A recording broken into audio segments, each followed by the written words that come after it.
하나님 말씀 봅니다. 신약 성경 사도행전 2장입니다. 189페이지입니다.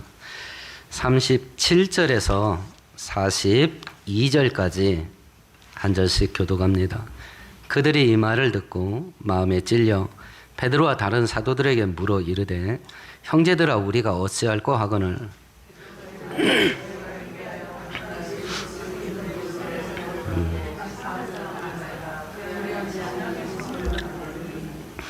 이 약속은 너희와 너희 자녀와 모든 먼데 사람 곧 주 우리 하나님이 얼마든지 부르시는 자들에게 하신 것이라 하고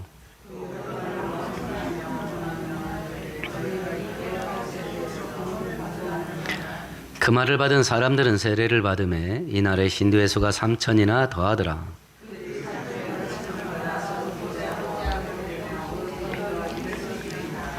아멘, 아멘.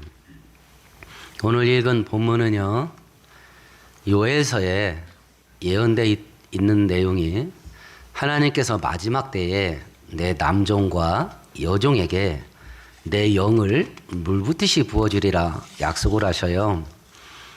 그리고 오늘 예수께서도 또 승천하시면서 내가 가면 보혜사 곧 성령을 너희들에게 보내리라 하시면서 이제 승천을 하십니다. 그리고 그 약속 따라 사도행전 2장에서 성령 하나님께서 불꽃 같은 모습으로 제자들에게 임하셔요. 이제 구약 성경에 보면 하나님의 영이 임하였다 그렇게 되어 있습니다. 성도들 속에 안 들어갑니다. 구약 성경에서는. 신약 성경에서는 성령님이 성도들 영혼 속에 들어옵니다. 들어와요.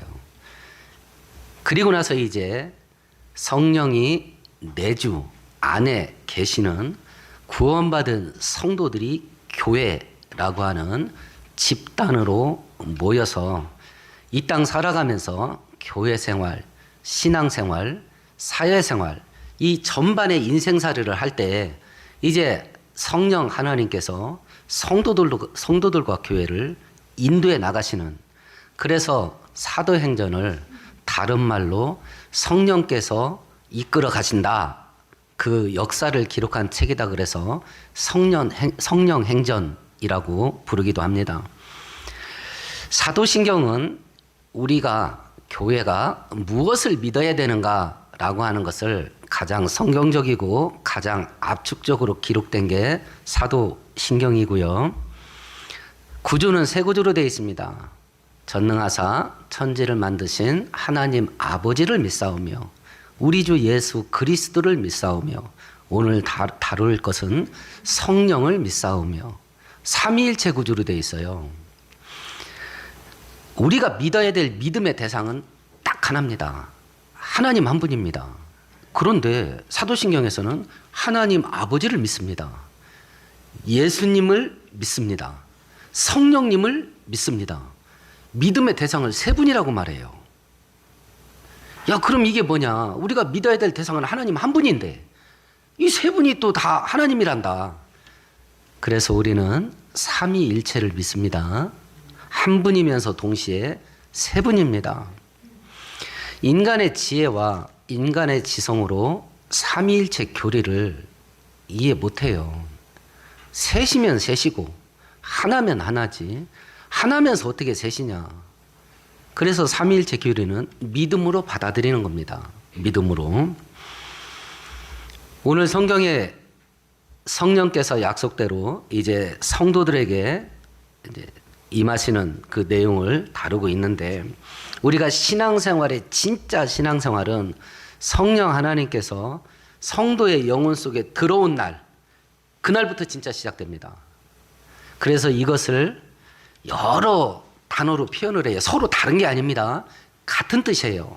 거듭났다, 중생했다, 성령 받았다, 성령 세례 받았다, 성령이 도장 찍었다, 성령의 인침, 이게 다 같은 뜻입니다. 성령이 들어오신 거예요. 그걸 이런 식으로 표현을 하는 겁니다.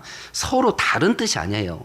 같은 의미의 다른 단어의 표시예요. 그러니까 오해하시면 안 됩니다. 어떤 사람은 이 단어 쓰고 어떤 사람은 저 단어 썼을 때 이게 서로 다른 상황이 아니라 똑같은 내용이에요. 성령께서 우리 속에 들어오신 것. 그걸 의미하는 겁니다. 이제 전능하신 하나님이 우리 안에 들어오셔서 나와 함께 살아.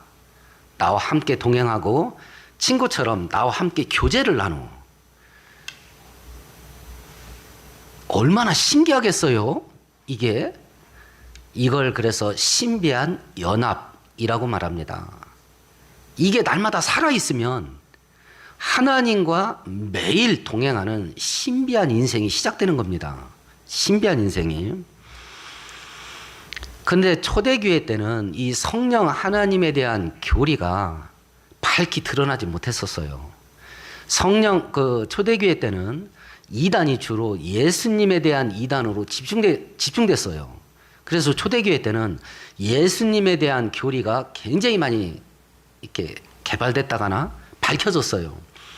그래서 우리가 암송하는 사도신경 안에도 예수님에 대한 교리 내용이 제일 깁니다. 그때 시대에는 예수님에 대한 이단이 제일 많았기 때문에 그래요. 예수님은 하나님이 아니다. 예수님은 우리와 똑같은 인간이 아니었다. 이런 이단들이 막 교회를 어지럽히니까 예수님은 우리와 똑같은 인간으로 태어났다. 예수님은 우리와 똑같은 인간으로 십자가에서 죽었다. 예수님은 우리와 똑같은 인간으로 부활했다. 몸을 가지고. 그리고 몸을 가지고 다시 오신다.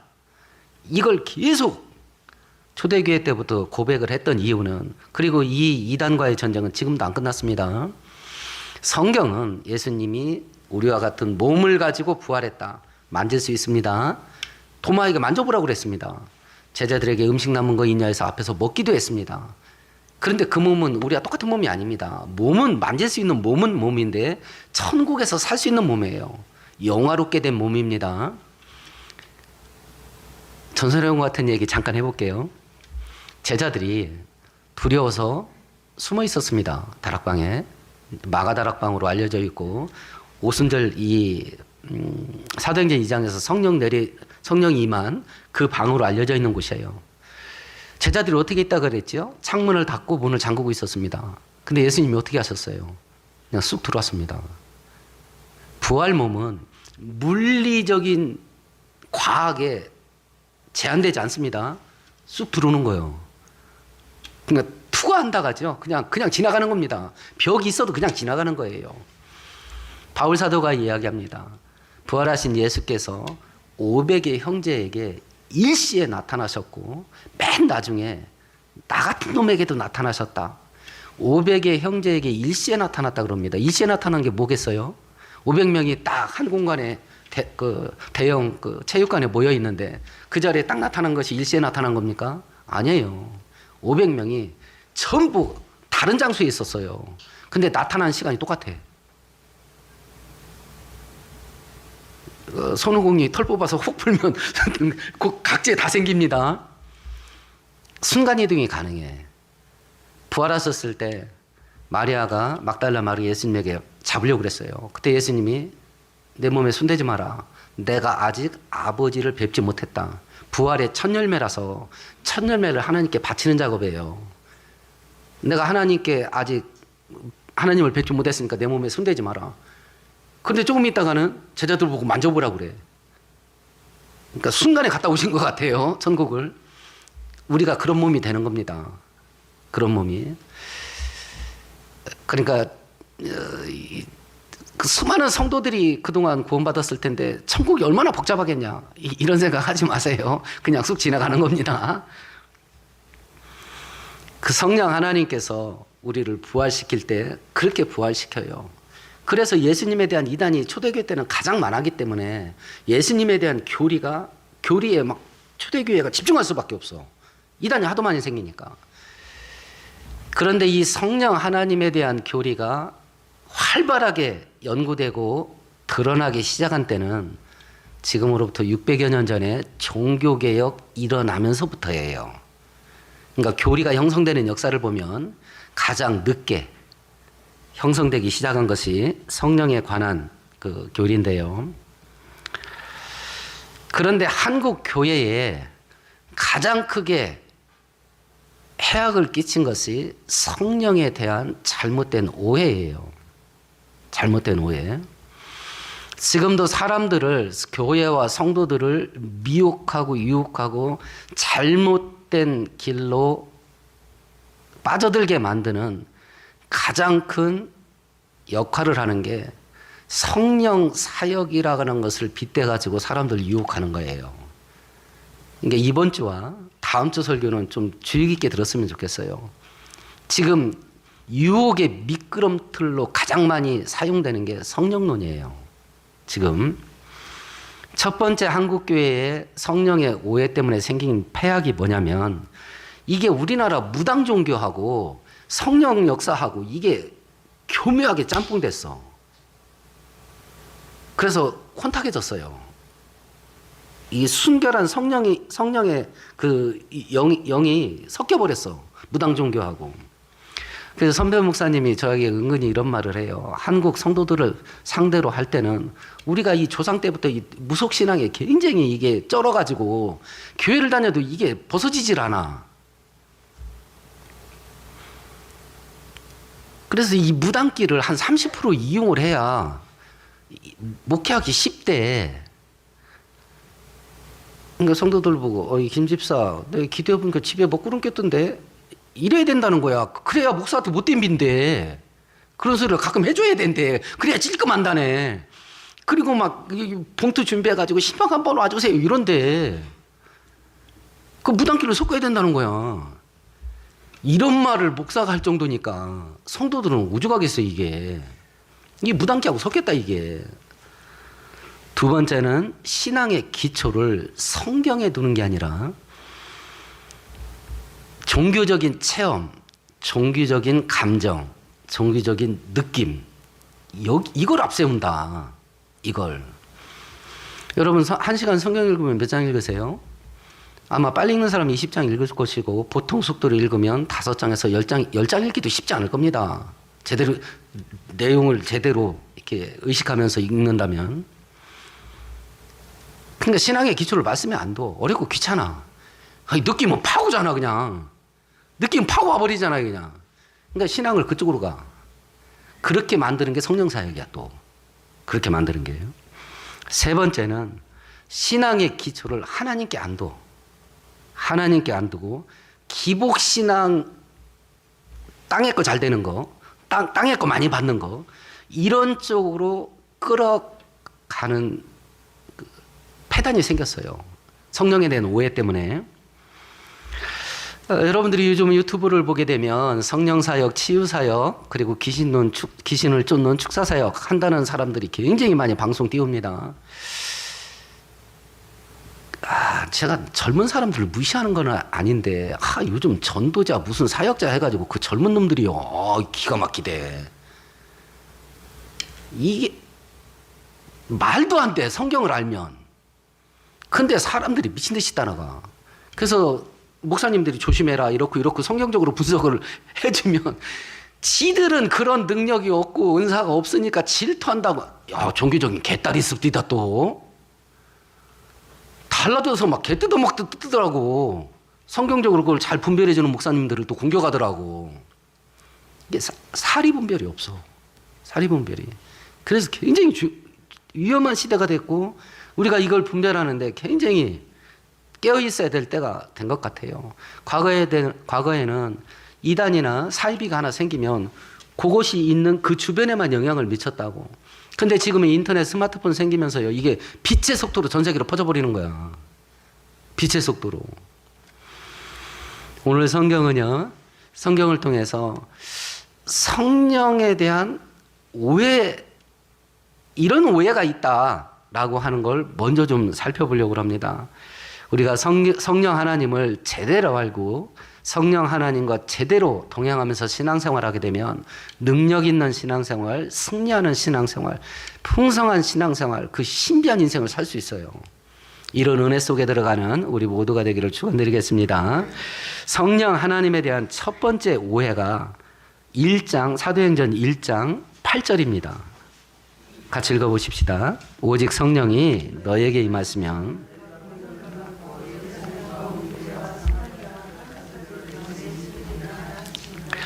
성령을 받으면 능력을 받는데 능력을 받는데 이것이 성령에 대한 가장 광범위한 오해예요. 성령을 능력으로 생각하는 거야. 에너지, 파워 이런 걸로 생각하는 거예요. 여러분 핸드폰 쓰시지요? 배터리 약 떨어지면 어떡하셔요? 충전하죠. 만땅 차 있으면 많은 시간 내가 이용할 수 있어요. 성령을 능력이라고 생각해. 에너지라고 생각해. 약발 떨어지면 재충전 받아. 그걸 능력 받아서 뭐 할 거냐? 내가 하고 싶은 일을 해. 내가 하고 싶은 일을 능력을 가지고 해가지고 기어이 만들어내. 성령을 능력, 에너지로 생각하면 내가 이용하는 도구가 됩니다.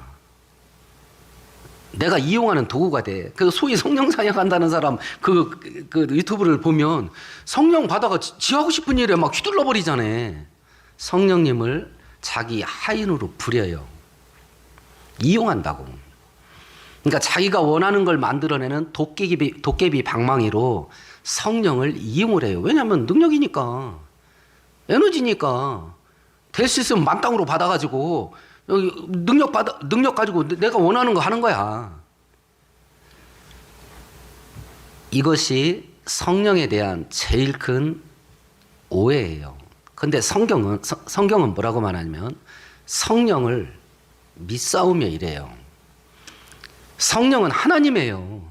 그러니까 내가 이용해야 될 도구가 아니라 내가 경배하고 예배하고 복종하고 섬겨야 될 하나님이에요.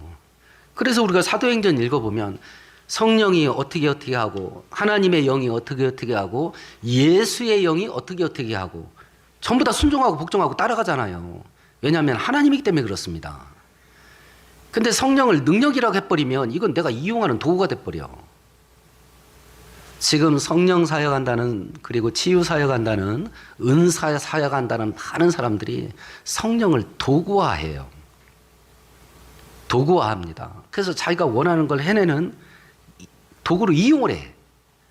이런 함정이 가장 큰 위험이고요. 그러나 성경은 성령님은 하나님이시다. 그래서 이용의 대상이 아니라 섬김의 대상, 순종과 복종의 대상이다. 이렇게 우리들에게 경고를 하는 것이요. 성령 하나님에 대한 오해 두 번째가 있습니다. 그것이 뭐냐면 마귀와 귀신, 악령이 역사하는 건데 성령 하나님의 사역이라고 속는 경우, 이런 경우가 있습니다. 제가 말하는 걸 잘 들어보세요. 스님이 절에서 귀신을 쫓고 병 고치고 기적을 일으켰습니다. 갈래요? 따라갈래요? 안 따라갈래요? 안 할 겁니다. 제정신 바뀐 성도라면. 왜냐하면 우상 숭배자가 우상 숭배하는 장소에서 했으니 이건 틀림없이 악령 역사 아니야. 그러니까 안 따라갈 겁니다. 무당이 구술하면서 병을 고치고 귀신을 쫓고 기적을 행했습니다. 따라갈래요? 안 따라갈래요? 제정신 바뀐 기독교인이라면 안 갈 겁니다. 우상을 섬기는 사람이 우상을 섬기는 장소에서 기적을 일으켰으니까 악령이 역사했다고 생각할 겁니다. 그럼 이제 목사, 전도사, 선교사, 무슨 사역자라고 하는 사람이 교회라는 간판이 붙어 있는 건물에서 병을 쫓고 병을 고치고 귀신을 쫓고 기적을 행하면 어떻게 하실래요? 틀림없이 성령 역사지. 그잖아요. 틀림없이 성령 역사지. 그러니까 막 구름처럼 따라가. 야, 저게 성령의 역사냐 악령의 역사냐 이걸 구별을 해야 될 거 아니야. 그거 없어. 기독교 사역자는 간판 딱 붙이고 교회 현판 붙어있는 건물에서 일어나는 모든 일은 성령 역사야. 여러분들 그렇게 생각하실 거 아니야. 그렇게 생각하실 거 아니에요. 지금 그런 일이 벌어진다니까요. 그런 일이. 자, 그럼 마귀가 교회와 성도들을 유혹할 때 절에서 무당 구다는 데서 통해서 교회와 성도들을 유혹할 것 같아요? 아니면 제가 세 번째 얘기한 그런 방법으로 교회와 성도들을 유혹할 것 같아요? 차고 넘칩니다 지금. 사역자 딱지 붙이고 교회라는 현판이 붙어있는 건물에서 수도 없이 이런 일이 벌어져요. 성경 한 구절 찾아볼까요? 고린도후서 11장입니다. 신약성경 297페이지입니다.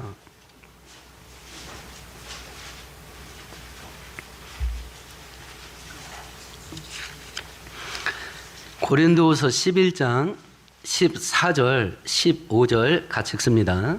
이것은 이상한 일이 아니니라. 사탄도 자기를 광명의 천사로 가장하나니. 그러므로 사탄의 일꾼들도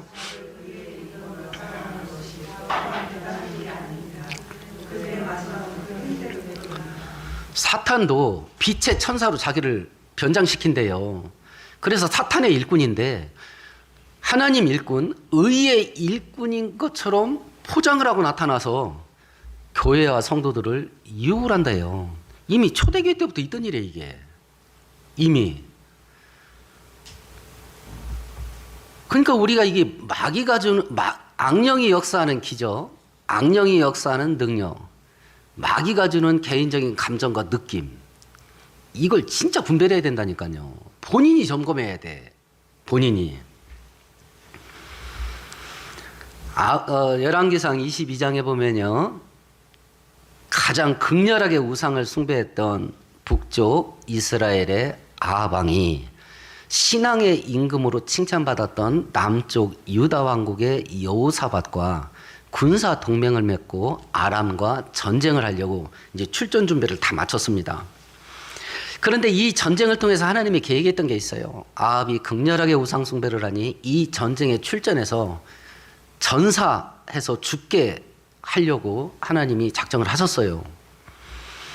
이제 전쟁 출전하면 아합은 죽는 겁니다. 그런데 이때 아합이 살 수 있는 첫 번째 기회가 왔어요. 출전하기 전에 여호사밧 왕이 뭐라고 말하냐면, 전쟁 나가기 전에 하나님께 여쭤보고 나갑시다 하고 기도를 요청을 해요. 하나님의 뜻은 어디 있는지, 가야 되는지 말아야 되는지 하나님의 뜻을 여쭤봅시다, 이렇게 요청을 해요. 그러니까 아합이 그래요? 순식간에 400명의 여호와의 선지자라고 하는 사람들을 400명을 모았어요. 근데 이 400명이 한결같이 이번에 전쟁에 출전하면 큰 승리를 거둘 거래. 빨리 출전하래. 이제 아합의 죽음이 점점 가까워집니다. 근데 여호사밧이 아합이 살 수 있는 두 번째 기회를 또 제공해요. 뭐라고 말하냐? 여호사밧이 이르되, 이 사람들 외에 우리가 물어볼 만한 여호와의 선지자가 여기 있지 않습니까? 그러니까 여호사밧 왕이 딱 봤을 때 이게 여호와 선지자가 아닌 것 같았나 봐. 야매 같았나 봐.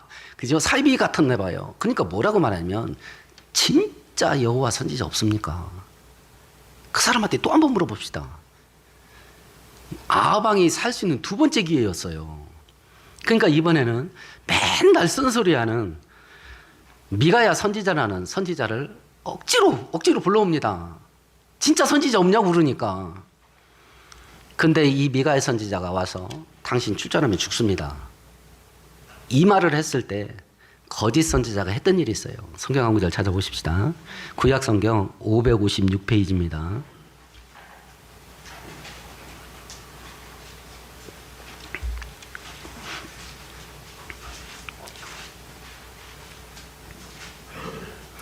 열왕기상 22장 23절 24절 같이 읽습니다. 이제 여호와께서 거짓말하는 영을 왕의 이 모든 선지자 입에 넣으셨고, 또 여호와께서 왕에 대하여 화를 말씀하셨나이다. 그나아나의 아들 시드기야가 가까이 와서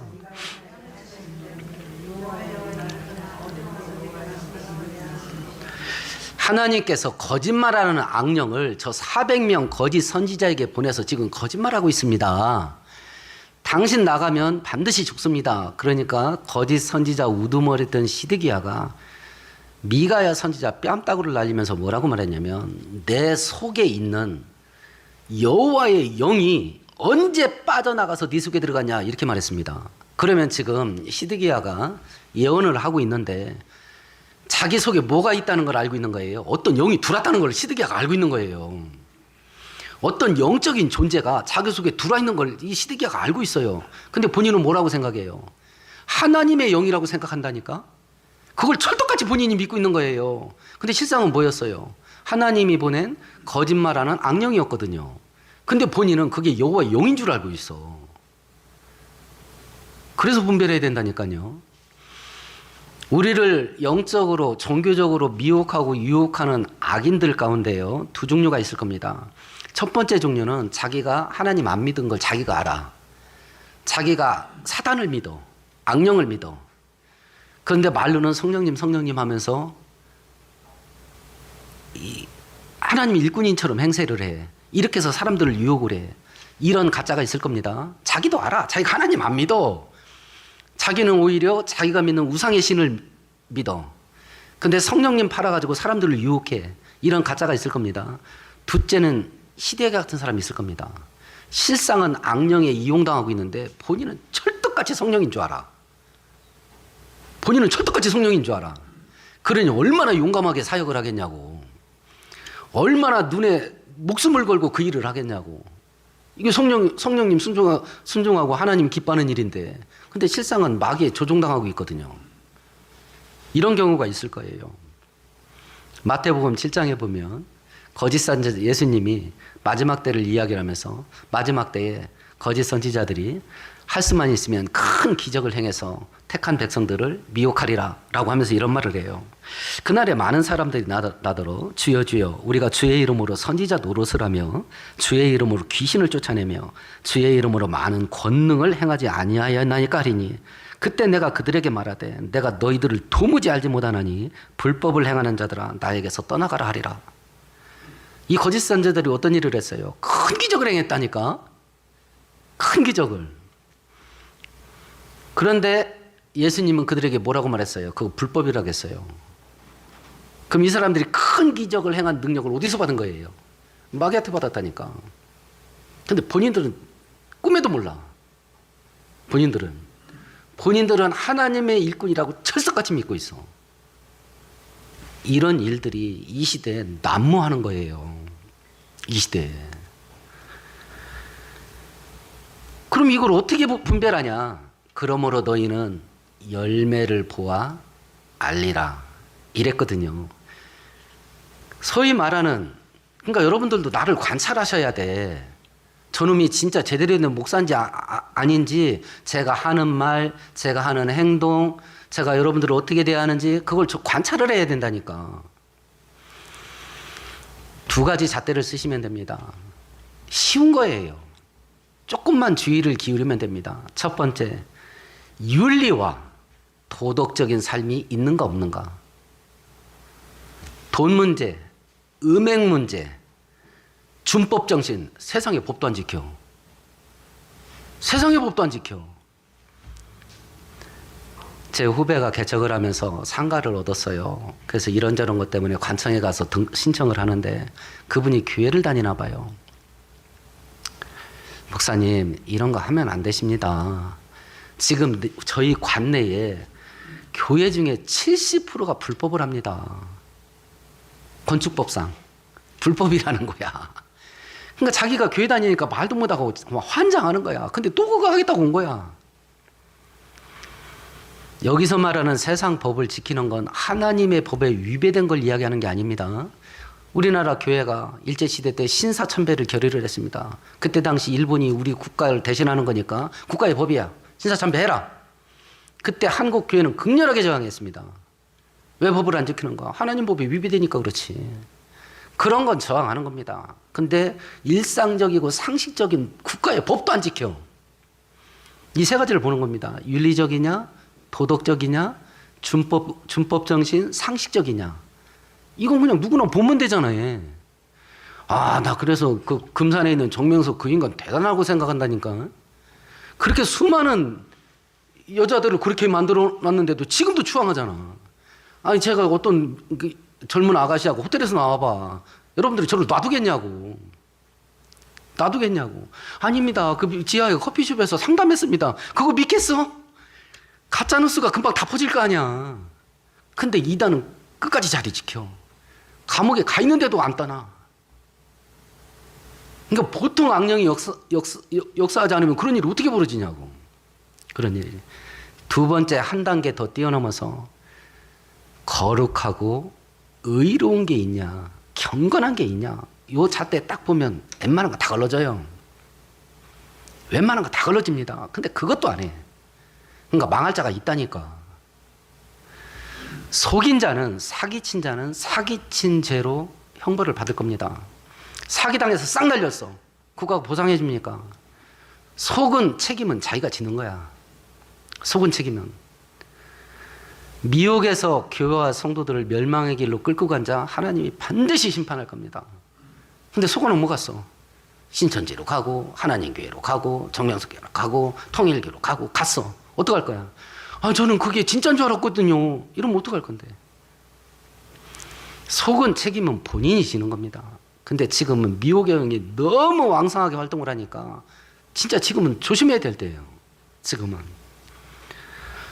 성령 사역에 대한 오해 세 번째는 뭐냐면 자기의 개인적인 주관적인 생각이야. 자기 마음속의 느낌이야. 근데 그걸 성령의 인도하심이라고 생각해. 성령의 인도하심. 성령께서 이렇게 하셨어요. 이렇게 말씀하셨어요. 성령께서 이렇게 인도하셨어요. 하나님이 이렇게 말씀하셨어요. 하나님이 이렇게 인도하셨어요. 그 말을 듣고 잘 살펴야 됩니다. 그 말대로 본인이 사는지 안 사는지. 하나님이 말씀했으면 그 말에 목숨을 걸어야 될 거 아니야. 하나님 말씀이니까. 근데 본인도 그렇게 안 따라. 본인도 안 한다니까.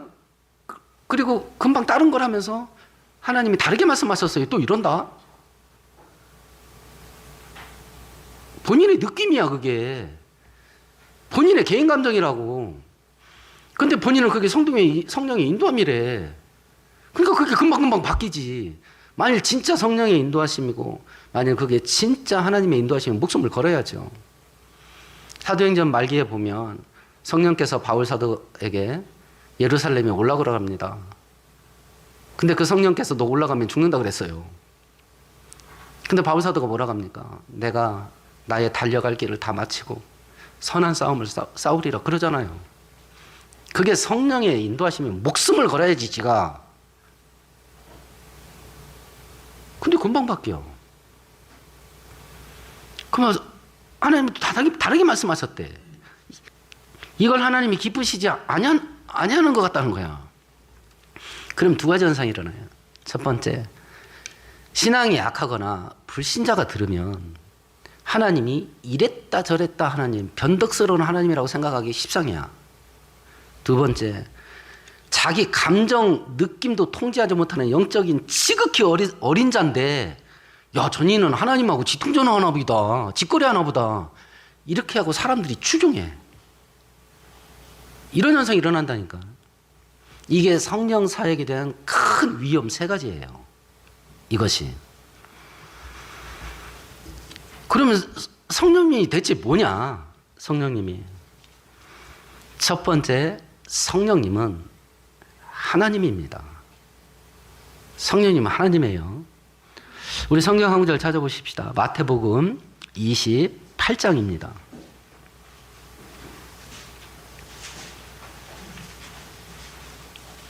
19절 같이 읽어볼까요? 그러므로 너희는 가서 모든 민족을 제자로 삼아 성도를 구원하는데 세례를 베푸는데 세 분 이름으로 세례를 베푸르래요. 하나님 아버지, 아들 하나님 예수님, 그리고 성령 하나님. 그러니까 세 분이 똑같은 하나님의 권위를 가지고 똑같이 성도를 구원하는 일에 똑같은 역할로 참여를 하는 거예요. 아, 그러면 하나님, 예수님, 성령님 이 세 분이 똑같이 하나님인가 보다. 왜냐하면 똑같은 권세, 똑같은 위치, 똑같은 자격, 이것 가지고 성도들을 구원하니까. 한 구절을 더 찾아보십시다. 신약성경 302페이지입니다.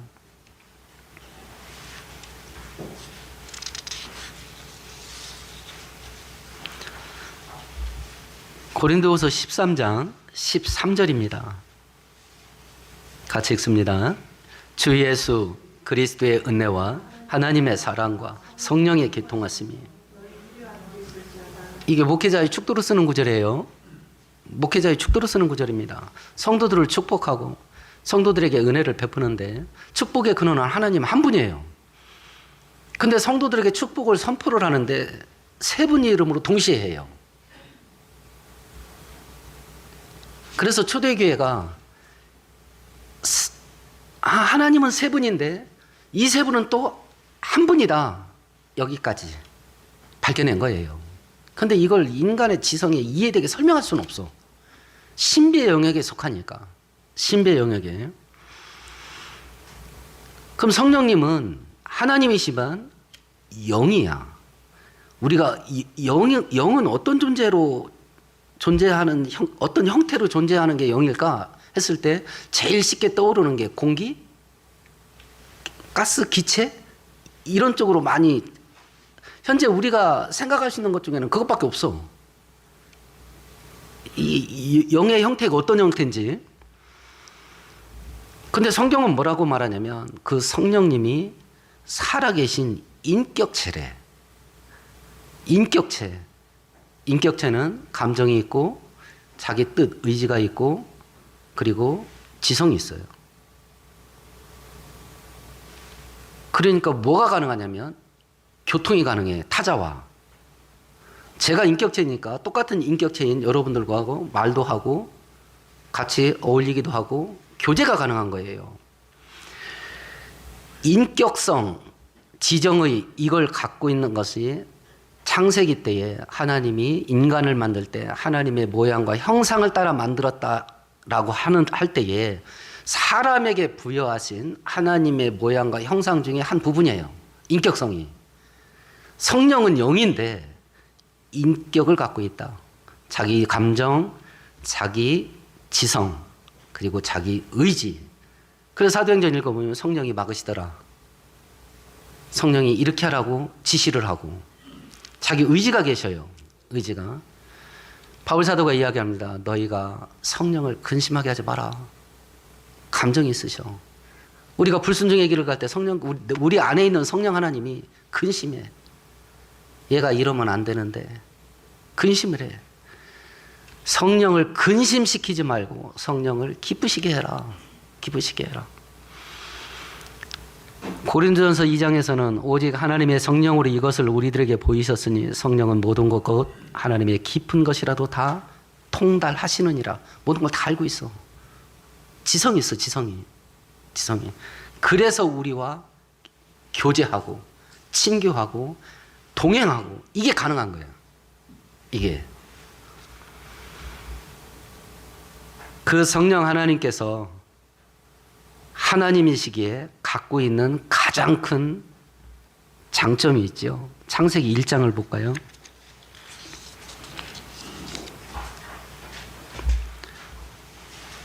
(1절) (2절) (3절) 같이 읽습니다. 태초에 하나님이 천지를 창조하시니라.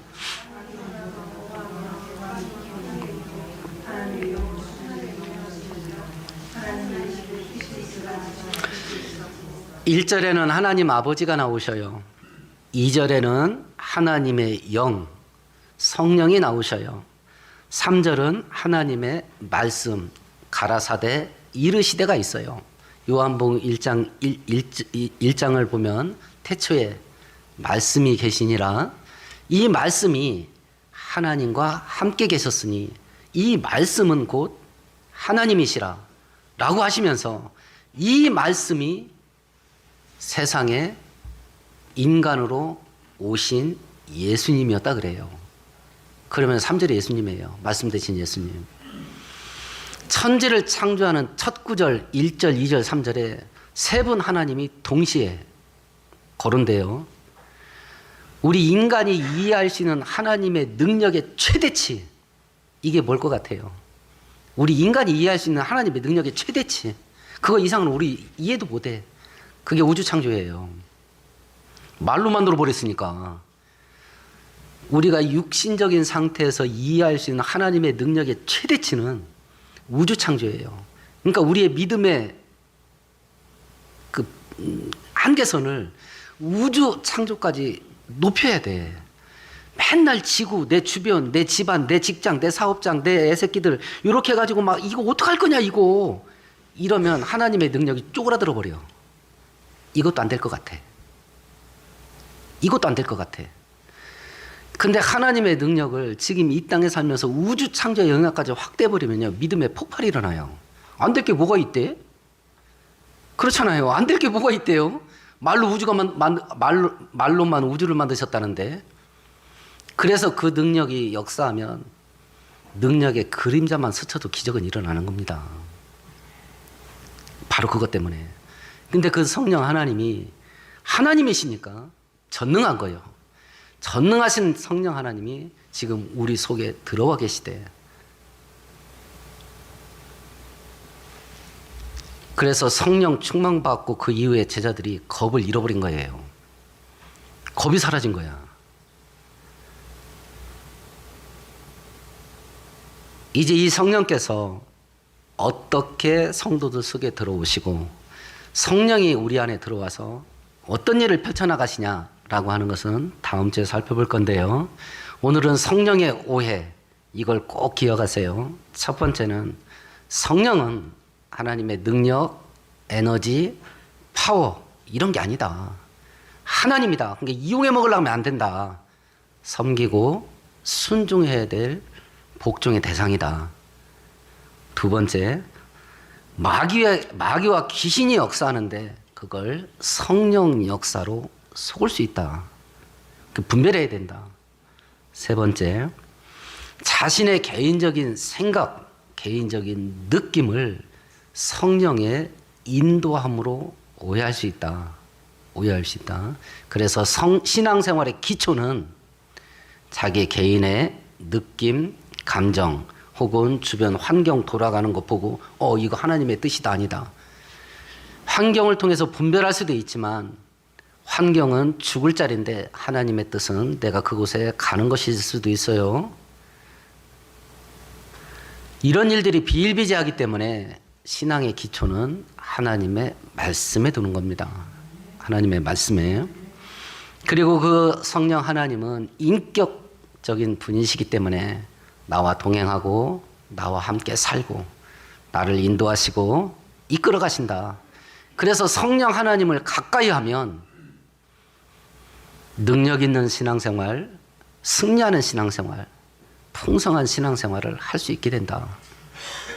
이런 성령을 우리가 바로 알고 바로 섬기면서 신앙생활의 풍성한 역사가 우리의 축복이 될 수 있게 되기를 축원드리겠습니다. 오늘 말씀 생각하시면서 우리 함께 동성으로 기도할 것은요.